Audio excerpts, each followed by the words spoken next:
Hi, I'm Bill O'Reilly reporting tonight from Los Angeles. Thanks for watching us. How will history evaluate President Obama? That is the subject of this evening's Talking Points memo. In just a few days, automatic federal spending cuts might kick in.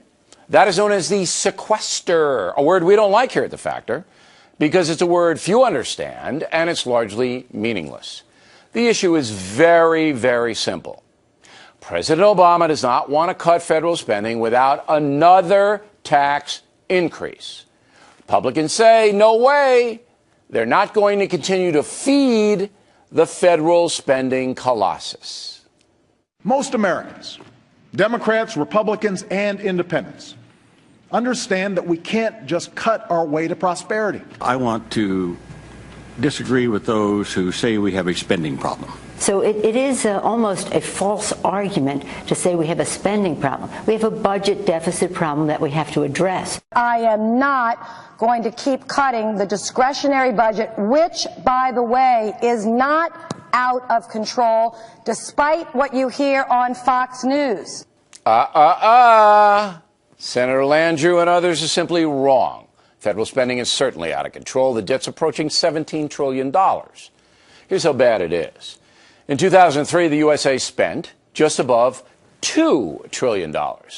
This year, the estimated spending will be $3.6 trillion, a 75% rise in spending in a 10-year period with no inflation. And what do we have to show for all that spending? The economy's not much better. The poverty rate is about the same as it was 50 years ago. And salaries for working people are going down. So why are we spending all the money? For what reason? I'll tell you why.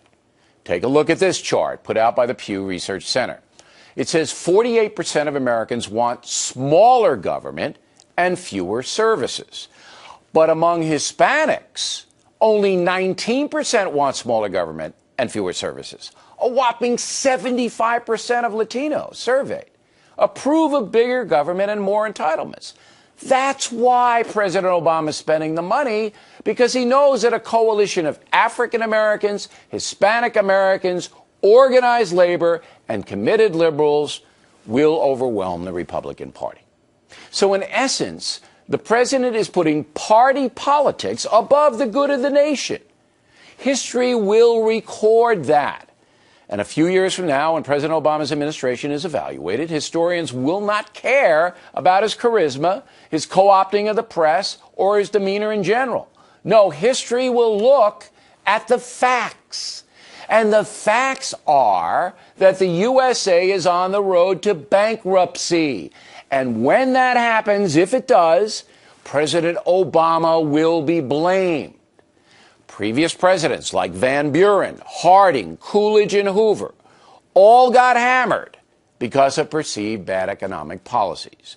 The fact is that right now, Barack Obama is in that historical category. And that's a fact. And that's a memo.